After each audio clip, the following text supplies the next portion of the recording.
Depuis plusieurs années, les discours sur l'Afrique sont dominés par une opposition artificielle. Doit-elle se tourner vers les États-Unis ou vers la Chine?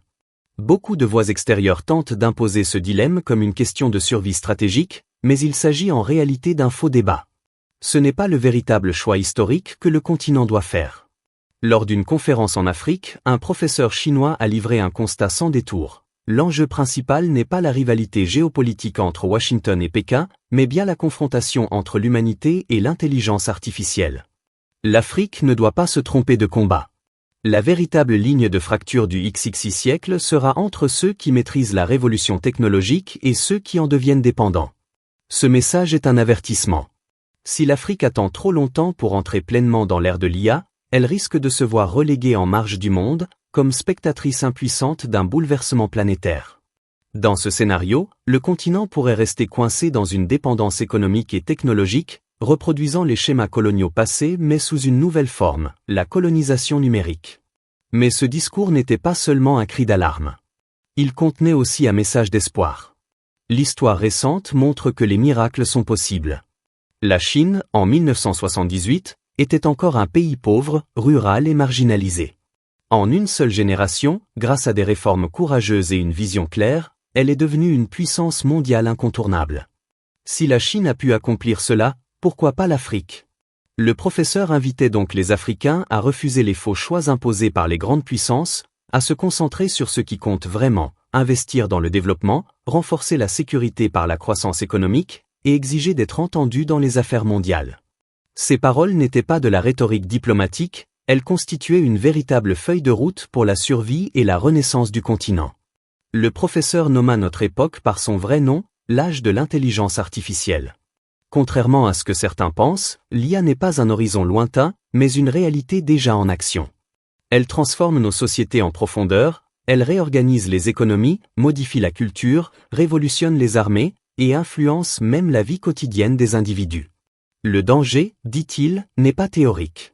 L'Afrique pourrait être colonisée non pas par un nouvel empire étranger comme par le passé, mais par des technologies qu'elle n'aurait ni créées ni contrôlées.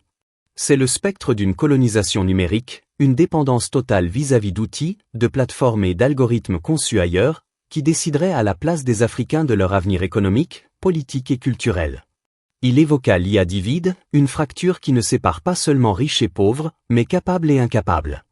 D'un côté, des individus disposant d'outils avancés, peut-être même intégrés directement à leur cerveau.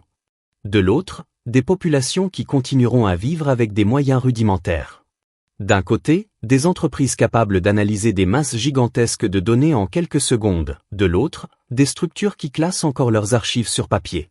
D'un côté, des gouvernements qui utilisent l'IA pour anticiper les besoins de leurs citoyens. De l'autre, des États dépassés par la complexité du monde numérique.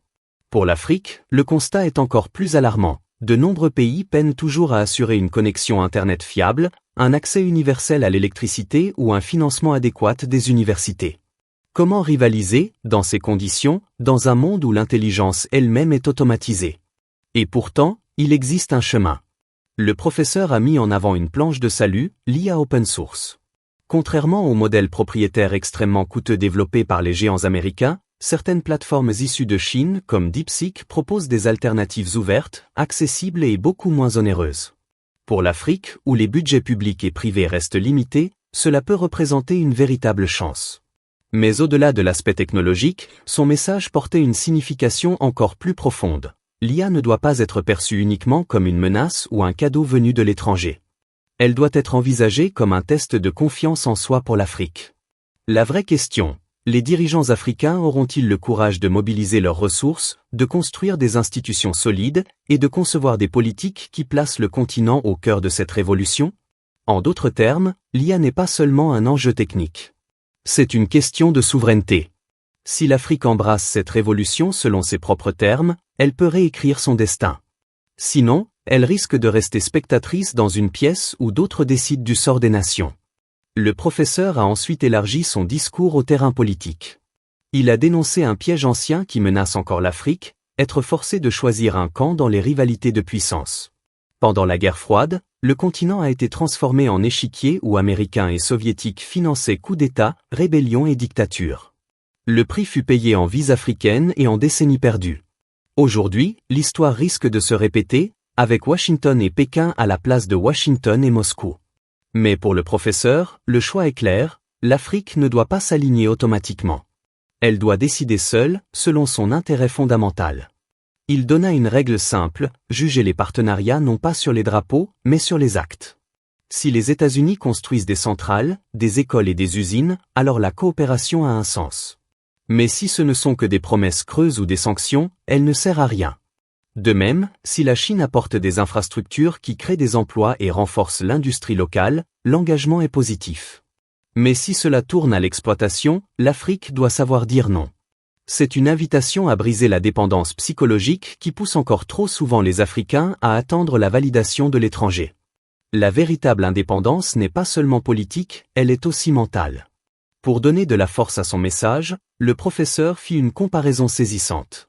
Selon lui, Kigali aujourd'hui est dans une meilleure position que Pékin en 1978, au moment où la Chine a entamé ses réformes.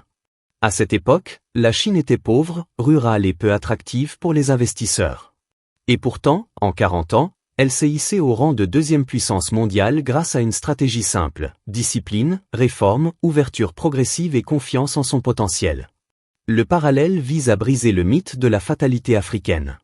Si un pays aussi fragilisé que la Chine d'alors a pu se transformer, pourquoi l'Afrique ne le pourrait-elle pas?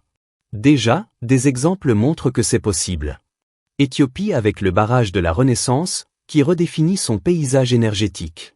Nigeria avec son industrie fintech, désormais leader mondial dans certains domaines. Burkina Faso avec sa première raffinerie d'or, qui permet de garder davantage de valeur sur place. Ces réussites prouvent que la capacité existe. Ce qui manque, c'est la confiance collective et la constance dans l'action. Comme la Chine en 1978, l'Afrique doit placer le développement au centre, au-dessus des idéologies et des distractions politiques. Le professeur aborda ensuite un thème crucial, la sécurité. Trop souvent en Afrique, celle-ci est perçue comme un produit importé, armées étrangères, bases militaires, opérations de maintien de la paix. Mais cette approche est illusoire. La véritable sécurité ne se construit pas avec des armes seules, mais avec du développement. Il expliqua que la sécurité repose sur 3 piliers. Stabilité interne, avec des gouvernements légitimes capables de répondre aux besoins de base. Paix avec les voisins, car les conflits frontaliers épuisent les ressources. Développement économique, sans lequel les 2 premiers piliers s'effondrent tôt ou tard. Les exemples sont parlants. Dans le Sahel, malgré des milliards investis en matériel militaire, l'insécurité persiste, car pauvreté et chômage alimentent la rébellion. À l'inverse, au Rwanda, la reconstruction après 1994 a reposé sur l'édification d'institutions solides, d'infrastructures et d'une économie stable. Résultat, la sécurité y est aujourd'hui plus solide que dans bien des pays dotés de forces armées plus importantes. Le message est clair, une route goudronnée, une centrale électrique ou une usine qui emploie des jeunes valent davantage, pour la stabilité, que n'importe quelle base militaire étrangère. Enfin, le professeur porta son regard au niveau global. Comment un continent de 1,4 milliard d'habitants, riche en ressources et en jeunesse, peut-il continuer à être marginalisé dans les décisions internationales? Il cita un exemple frappant, le Conseil de sécurité de l'ONU. 15 pays y décident des guerres, des sanctions et des interventions, mais aucun siège permanent n'est accordé à l'Afrique. C'est une anomalie inacceptable, presque un prolongement du colonialisme, décider de l'avenir des Africains sans eux. Pour lui, l'Afrique doit exiger une place, non comme une faveur, mais comme un droit légitime. Mais cette voix doit être portée avec force et unité. Fragmentée, l'Afrique restera inaudible. Unie, elle deviendra incontournable. Cependant, il ajouta une mise en garde, avoir une voix politique ne suffit pas sans puissance technologique. Une Afrique encore dépendante en matière d'IA ou d'industrie restera vulnérable, même assise à la table des puissants. La représentation doit donc aller de pair avec la capacité. Son discours se termina sur une urgence. L'Afrique doit accélérer son entrée dans l'ère de l'IA, juger ses partenariats sur les actes et non les paroles, croire en son potentiel, construire sa sécurité par le développement, et enfin réclamer sa place au sommet de la gouvernance mondiale. Car le futur ne l'attendra pas. N'oubliez pas de mentionner dans les commentaires le nom de la ville depuis laquelle vous nous suivez, nous vous laisserons un cœur en remerciement. Merci d'avoir regardé la vidéo jusqu'à la fin et n'hésitez pas à l'aimer et vous abonner pour plus de contenu enrichissant comme celui-ci.